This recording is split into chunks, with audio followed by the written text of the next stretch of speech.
जय श्री कृष्ण। कामदा एकादशी। युधिष्ठिर ने पूछा, वसुदेव आपको नमस्कार है, कृपया आप यह बताइए कि चैत्र शुक्ल पक्ष में किस नाम की एकादशी होती है। भगवान श्री कृष्ण बोले, राजन, एकाग्र चित्त होकर यह पुरातन कथा सुनो, जिसे वशिष्ठ जी ने राजा दिलीप के पूछने पर कहा था। दिलीप ने पूछा, भगवान, मैं एक बात सुनना चाहता हूँ। चैत्र मास के शुक्ल पक्ष में किस नाम की एकादशी होती है। वशिष्ठ जी बोले, राजन, चैत्र शुक्ल पक्ष में कामदा नाम की एकादशी होती है। वह परम पुण्यमयी है। पाप रूपी ईंधन के लिए तो वह दावानल ही है। प्राचीन काल की बात है, नागपुर नाम का एक सुंदर नगर था, जहाँ सोने के महल बने हुए थे। उस नगर में पुंडरीक आदि महाभयंकर नाग निवास करते थे। पुंडरीक नाम का नाग उन दिनों वह राज्य करता था। गंधर्व, किन्नर और अप्सराएं भी उस नगरी का सेवन करती थी। वहाँ एक श्रेष्ठ अप्सरा थी जिसका नाम ललिता था। उसके साथ ललित नाम वाला गंधर्व भी था। वे दोनों पति पत्नी के रूप में रहते थे।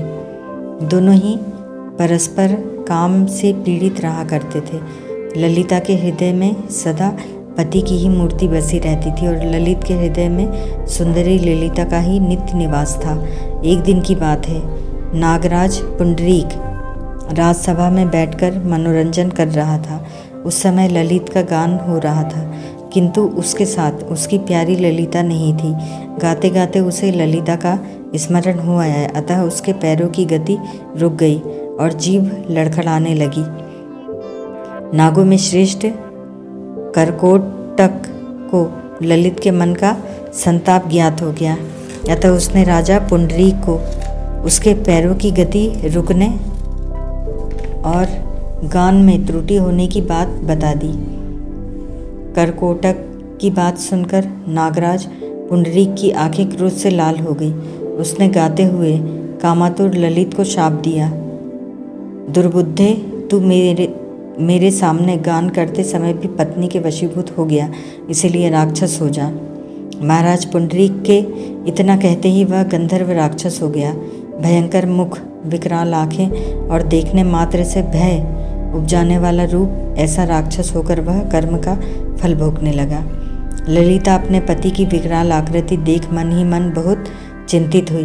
भारी दुख से वह कष्ट पाने लगी।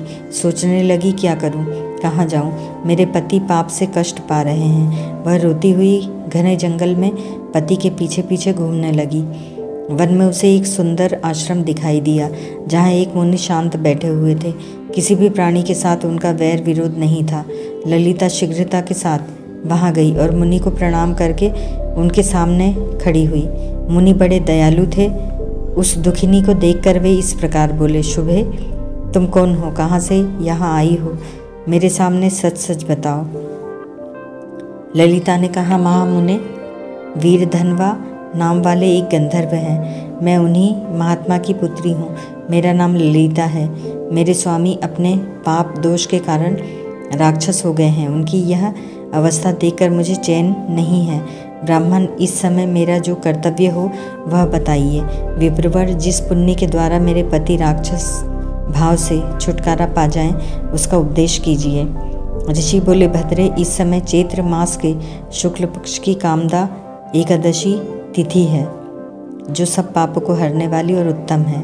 तुम उसी का विधि पूर्वक व्रत करो और इस व्रत का जो पुण्य हो उसे अपने स्वामी को दे डालो। पुण्य देने पर क्षण भर में ही उसके शाप का दोष दूर हो जाएगा। राजन, मुनि का यह वचन सुनकर ललिता को बड़ा हर्ष हुआ।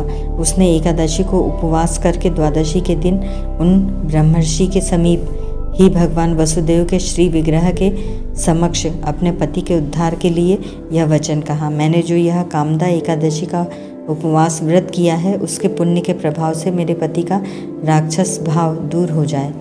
वशिष्ठ जी कहते हैं, ललिता के इतना कहते ही उसी क्षण ललित का पाप दूर हो गया। उसने दिव्य देह धारण कर लिया, राक्षस भाव चला गया और पुनः गंधर्वत्व की प्राप्ति हुई।